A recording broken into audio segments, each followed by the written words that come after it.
how boring do you expect this video to be? If I tell you right now, this video is going to be the most interesting video you ever watched, are you expecting the upcoming content to be enjoyable and inspiring? Now imagine your best friend in your class calling you, "Dude, I just finished today's homework and it's the most interesting homework I've ever done." Would you suddenly feel motivated to do your homework and foreseeing yourself have fun doing it? Today, let's talk about how do you actually never feel bored ever again in school. Not many people know there's the Ig Nobel Prize in addition to the actual real Nobel Prize. It's co-hosted by Harvard University and MIT. It's also for real scientific research, but just the topic the research studies is quite unusual and even kind of funny. For example, a study about the many ways in which cats communicate with humans, and a study about how ducklings manage to swim in lines. Also a study on the best way to hold coffee so it doesn't spill. They found that if you walk backwards with the coffee in your hand, it's not as easy to spill. There are also people who won the Ig Nobel Prize won the actual Nobel Prize. Physicist Andrew who won the 2010 Nobel Prize in Physics. He won the Ig Nobel Prize in 2000 for successfully levitating a frog using magnetism.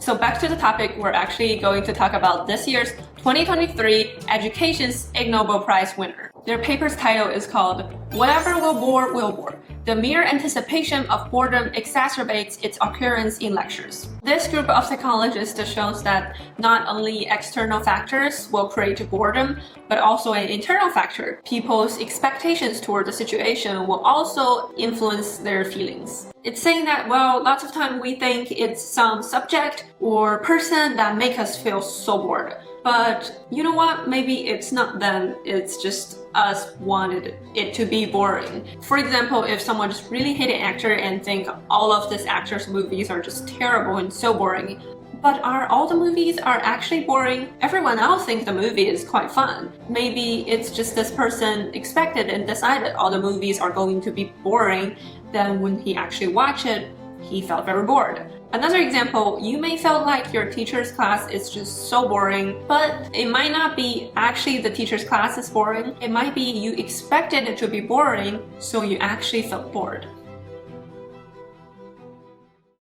I feel like I am a girl who kind of enjoys studying, but for sure there will be times that I just felt so bored in school. My first semester at Columbia University, I really struggled in this one class. And the reason for that, in my opinion, at the time, I just thought the teacher was so bad at teaching. And when I say he was bad at teaching, I mean he was just so freaking boring. I didn't know what he was talking about most of the time in the class. He would over-explain the stuff that was pretty easy to us over and over again. And he talked through very fast about the parts that actually are hard. Whenever a student asked a clarifying question, he would basically just repeat the stuff he just said. I mean, that's not helpful because hearing you is not the problem. So after the class, even though I absolutely learned nothing, I just felt so tired and I did not want to study for a really long time. And yeah, of course, with that mindset, I didn't do well in that class. There are so many research has proven that boredom have negative effects on student academic outcomes, including academic motivation, learning strategies, and achievement. Terrible, right? But it's actually very overlooked in our daily studying experience because it's just so common. It dries out your passion for learning slowly over time before you even realize it. And then you end up in a position that you think you're lazy or stupid just because you really don't want to study. But that's very far from the truth. People have the impression like, hey, you know, it's studying. It's not supposed to be always fun and exciting. It's supposed to be a little bit boring sometimes. I do hear people talk about test anxiety all the time. And school do teach students like how do you cope with anxiety. But you know what? Boring just have the same negative effects on your grades. So how did this group of psychologists get their conclusion? So they picked a class of students. And before the lecture started, they asked all the students to fill out a survey. It's about what they expected the upcoming lecture to be like. Interesting or boring? And after the lecture, they asked them to fill out a similar survey to report how boring or interesting they actually experienced the lecture to be. And they found out that the more the students expected the lecture to be boring, the more they actually felt bored. Then the psychologists feel like, yeah, there's definitely a connection between students' expectations and how they're actually feelings in the class. So they did another experiment. They found a bunch of students and divided them into 3 different groups, and then showed all 3 groups of students the exact same YouTube video, which is a lecture from Yale University. The only difference between those groups is the title of the YouTube video. The first one was titled "The Most Boring Lecture in 2015 Voted by Yale Students." The second was titled "The Most Interesting Lecture in 2015 Voted by Yale." And the last one was just titled "A Lecture from Yale University." After all the students watched the lecture video, the psychologist asked them to report how boring or interesting they think the lecture was. You probably guessed it. The students who felt the most bored while watching the lecture were the students that saw the title "The Most Boring Lecture Ever." And then the students who felt the most interested by the lecture were the group of students who saw the title "The Most Interesting Lecture Ever." This reminds me that I watch lots of sitcom shows like The Big Bang Theory and Friends. They sometimes have those laughter sound effect whenever there is funny line or like a joke. Sometimes I don't get the joke at all, but just because there's laughter sound that, I felt, it's so funny, and I laugh with it. So the group of psychologists has shown that it's the same exact lecture, but just because students expect the lecture to be more interesting or more boring, they actually felt more bored or more interested. To put it another way, if someone who took the class last year told you this class is actually really interesting, you probably will actually have a better time taking the class. So now we know if we want to make a homework or a lecture less boring, we actually should expect it to be interesting. There was a phase that I felt like science and maths were just so boring. I just didn't understand them at all. Whenever I was about to do math homework, I was like, I just don't want to do it. But later one day, I just decided, you know what? I just want to really be good at math because I want to pursue a career in STEM. And then you know what? Actually, math became more interesting to me and I really liked it. Now I'm a math major. I got a couple comments like, how did math major become so cute? I am very flattered. Thanks for thinking I'm cute. But you know what? Those kind of expectations are out there. Society does have expectations that science and math is not supposed to be pretty or fun. And lots of people tell you that math and science are supposed to be boring and only a small group of people found them interesting. They all like this. I was definitely guilty of letting those expectations to get to me. I did at some point thought, liking math will make me less pretty, and it's just easier to think that math is just not for me, it's just so boring. Only people that have no emotions will like them. That was goofy. The other day I saw a comment that said he used to cry every day before he go to school because school was just so boring. It's so sad, and I'm very sorry that you went through that. I am sure school was very boring to you. But now we know that because you were expecting it to be boring, you keep telling yourself that I don't want to go to school because it's gonna be so boring, it's gonna be so boring, then that actually make it much, much worse. So from now on, let's never say things like, school is so boring, this class is so boring, this teacher is so boring. Those thoughts and expectations will only make you feel more bored.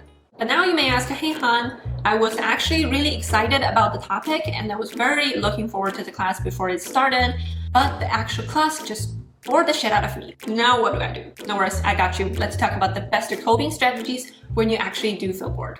This paper is called What to Do When Feeling Bored, Students' Strategies for Coping with Boredom. So based on the surveys they conducted on 976 students, there are 3 different approaches students take when they felt bored in their math class. The first one, they call it the cognitive approach, which means students make themselves aware of the importance of the math classes and rethink their situation. Like when these students are in their class, they feel like teachers talking stuff they don't understand, they felt like so bored and they about to start daydreaming. And what they're gonna do is they tell themselves, hey, you know what? This math class is very important to me. I cannot just start daydreaming. I need to go back and try to focus and listen to the class again. And the second approach, they call it the behavior approach, which means when these students are feeling bored, they ask their teachers for more interesting tasks. For example, When they feel bored, they will just ask their teacher, hey, instead of just talking, can you show us more videos or just something more interesting? And the last strategy is called the avoidant approach. Those students, when they feel bored in their class, they just do something completely else or think something completely different. Like they start to learn English instead, or they talk to their classmates. And guess which approach is the most effective and makes students feel less bored in math? So my guess was the strategy where students ask their teachers for more interesting tasks, because I thought, more interesting tasks, by nature, it will make them feel less bored about the subject. But I was very wrong. The result shows the cognitive approach is the most effective one. The student who makes themselves to rethink about their situation and the importance of the subject not only report feeling bored less frequently than the other two groups,